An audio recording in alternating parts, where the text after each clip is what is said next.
hopefully you're all seeing the title screen now. This is our final network presentation to the Reimagine Transit Advisory Group of the final bus network plan. Just to quickly reiterate, this has been really a multi-year process at this point, over 2 years from the initial planning phases and the analysis of the existing system and its needs, the identification of some of the major issues and obstacles related to on-time performance and reliability and accessibility in terms of job and resource and amenity access throughout the county. Throughout this process, we, as I said, identified those transit priorities and undertook community engagement through a series of webinars and field surveying and community meetings and presentations. Back in March, we released our Draft Netw and followed that up with several months of surveying riders and other stakeholders in the community to get feedback on that. We have spent the last several months taking into account everything that we've learned since that time and incorporating it into the final new network plan that we're going to be discussing today and rolling out, the presentation of over the next couple of weeks to make sure that this information is getting out there. So just to briefly recap what our current network looks like. This is our map today.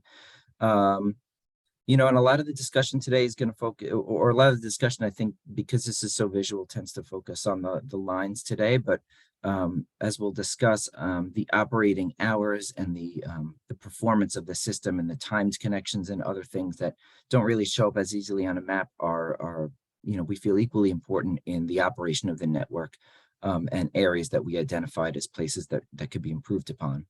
So today you have a lot of low frequency service that really tends to prioritize a one-seat ride rather than frequent service that makes strong connections and really leverages the ability to network different buses throughout the system to get people where they're going. So it's not a super intuitive system, and most trips take a rather lengthy amount of time because of the fact that the buses don't come all that frequently. We had proposed back in the draft network several ways to address this. What you see on the map reflects an increase in frequency along corridors where there was anticipated to be the highest ridership demand and need, as well as connection of those buses at major pulse points and hubs throughout the county.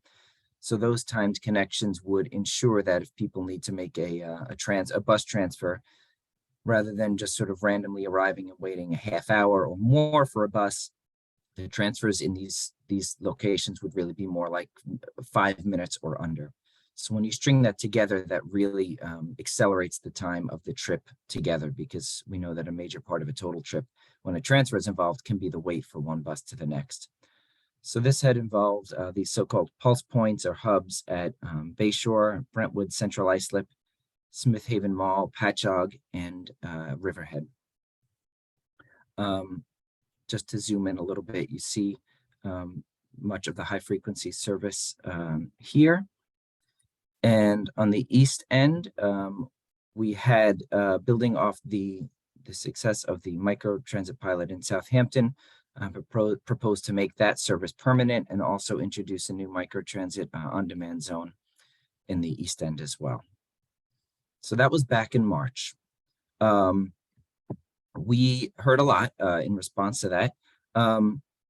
In response to this, based on survey results, it was actually pretty strong support overall for the concept. Something like 70% of survey respondents had indicated that they agreed or strongly agreed that this would be a more useful system for themselves and for the county at large.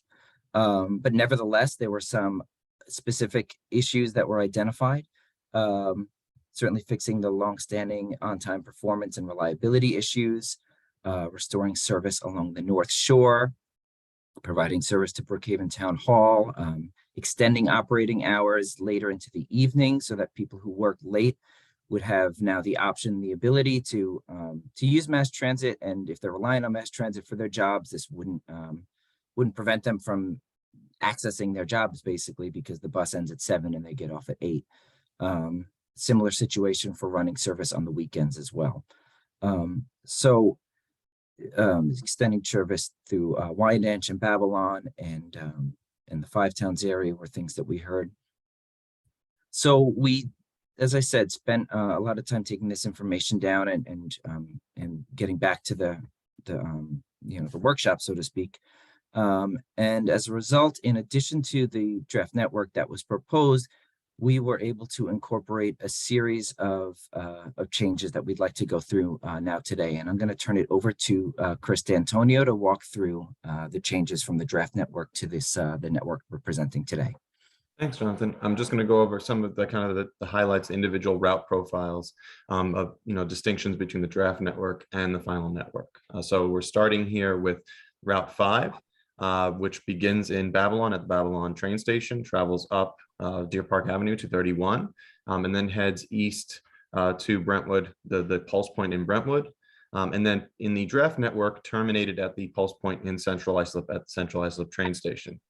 So part of the changes in going from the draft network to this final network that we made to the Route 5 was its realignment and extension from Brentwood up to Smithtown and then over to Smith Haven Mall. We think this is a very powerful connection because it will also be timed with the other routes at the mall. Additionally, there's been some realignment to allow this route to serve the Heartland Industrial Park north of the Deer Park Long Line Railroad Station, which presents itself as a prominent employment destination in terms of ridership that we've seen in the past. And importantly now brings half-hour, so higher frequency service to downtown Smithtown, whereas previously in the Draft New network, only the 58 was serving downtown Smithtown, and that was an hourly route. The 58 would now be running along Wisconsin Highway, Route 347, to continue to Brentwood. So it'll still make it all the way to its final destination. It'll just serve a slightly different route going through Hauppauge and Wisconsin. Following slide, please. Sure. So the Route 3 was something that we heard a lot of input on during those public input sessions for the draft plan, specifically with regard to service to and from Five Towns College. So this route replicates a substantial piece of the S23's current route, going from Walt Whitman Mall south to Five Towns College, and then along part of Deer Park Avenue and over to Wyandanch train station, and then further south from there to provide an additional connection to Babylon and the Babylon Long Line Railroad Station. So it presents a powerful route that'll operate hourly and provide important coverage service now with greater operating hours and also for a 7-day service. So key changes to the 66 route in the draft network. The 66 had 30-minute service to Mastic, and then after Mastic, it proceeded hourly up through Riverhead County Center. So changes in the final plan now are extending the 66 to Peconic Medical Center, which allows us to pulse all of the buses in Riverhead at the Riverhead Railroad Station, a lot closer to downtown Riverhead than the pulse point that was going to be located at the Riverhead County Center. And additionally, now there's 30-minute service along the entire 66 route from Patchogue in the west to the Mastic Shirley Peninsula, and then onward to Riverhead and the Peconic Medical Center. And this is also important because it means 30-minute service during the day now goes to Suffolk County Community College's Riverhead campus as well. So, Another service corridor that we heard a lot of input on during the draft network was the territory of the 62. The 62 has been added back as a slightly distinguished route in the final plan. It will now be serving from Smith Haven Mall in the west, heading east along 347 and 25A through Rocky Point, all the way out to Riverhead, which is the current eastern terminus of the 62 route today. It'll have a timed connection at Smith Haven Mall with several routes, and it'll also have a timed connection with several routes at the Riverhead train station in Riverhead. Importantly, it will also serve the Belmead Medical Technology Park off of Belmead Road in East Setauket, which is an important diversion that was previously, no longer served in prior service adjustments in the past. So that's a notable addition in this new iteration of the 62 route. And there'll also be some important transfers in Port Jefferson Station that are enabled by this route as well. And it restores service in this area that unfortunately would have been a bit far from, service alternatives had there been no route on 25A. Something else that we notably heard about, service to Brookhaven Town Hall. That is now being addressed with a branch of the 52 route. So at College Road and Portion Road, so CR16, the 52B will branch off from the 52A. So there'll be hourly service to Brookhaven Town Hall via the 52B, during the day, during the entire week. Also worth noting is that this will still maintain half-hourly service to Suffolk County Community College's Ammerman campus in Selden via both branches of the 52. And then notably, there's a peak extension of the 77 route. The 77 is traveling from Patchogue east up Sills Road, and then coming down on Station Road into North Bellport and Bellport. We heard the need for an extension to downtown Bellport Village, as well as the need for some additional service up into the neighborhoods, in that area of kind of Medford, Farmingville area. And further, there's a peak extension called the 77Y that will serve the probation center, the correctional facility, and the hospital and the police headquarters off of Glover Drive near Yaphank Avenue. And then additionally, we heard input on the need for a circulator route in Riverhead in the area of the current 8A. So a route that we're calling Route 80 will be introduced to serve a very similar service area with increased frequency. Now it'll be operating every 60 minutes instead of more than 60 today, which is anywhere from 70 to 90-minute frequency in the current 8A. And it would also run 7 days a week and have later night hours in tune with the rest of the network. Additionally, the Route 15 serving Robert Moses State Park from Babylon Long Island Railroad Station via Montauk Highway has also been, retained, added to the final new network. And that's a seasonal route. Yeah. Thank you, Chris. No problem. So as you can see, a lot of changes. I know it's been quite some time since we've been out with this, but a lot of work to take into account and to understand the needs and make sure that we're able to really design a system that works. So putting that all together, this is what we've got. Our current network today, again, just to reiterate, looks like this. And what we'd be proposing under the new network is this. So you can see that restoration of the 62, the 80 and the 8A area, the 3, the increased frequency, all those changes that Chris just spoke about would be included in this new network.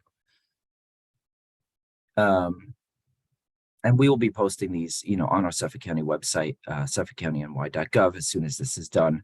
So you'll be able to view this in more detail. We just wanted to take this opportunity to kind of walk through the changes initially.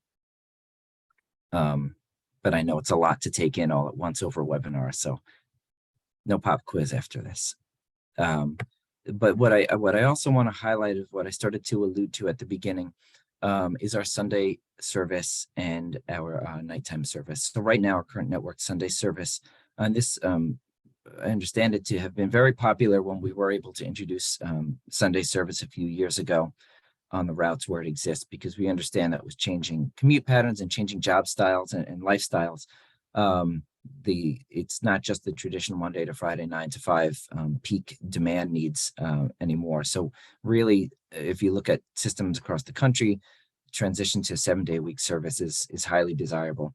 So right now, our current network Sunday service is this. Under the new network, we would be running all routes on Sundays at 60-minute service. So a pretty significant change. Additionally, our nighttime service, so for service basically after 7 or 8 p.m., right now just only exists on a limited number of routes, but under the new system, that would be transitioning to all routes running nighttime service through 10 p.m. So these are two key changes as well that don't necessarily show up on that static map, but wanted to make sure that we were drawing attention to, because we feel like it makes a big improvement. Finally, those times connections again appear here throughout the system: Brentwood, Central Islip, Bay Shore, Patchogue, Smith Haven, Riverhead. We mentioned the move to Riverhead train station, Riverhead downtown, as opposed to the county center. You can still access the county center, but certainly having the buses converge in the downtown where there's a little more foot traffic makes sense from a transit point of view. We were also able to add another pulse point in Amityville on the west end of Suffolk County, where it connects with the Nassau bus system and the train station. So another sort of anchor pulse point in the Southwest as well. When you look at the impact across the board, you see a significant increase for residents of Suffolk County in terms of job access. This is really about putting as many residents as possible within walking distance, basically, of high frequency transit.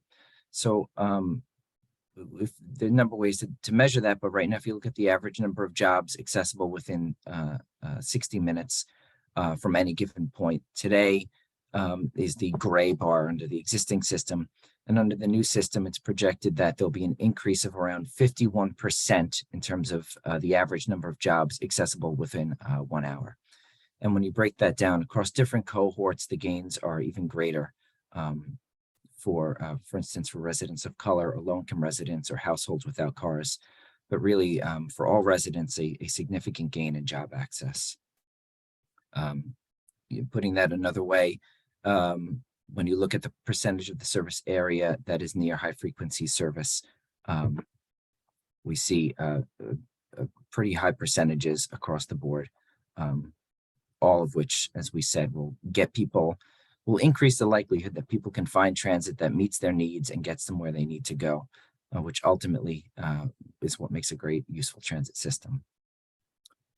In addition to all those changes, we are making the adjustments necessary to correct and improve on-time performance and reliability.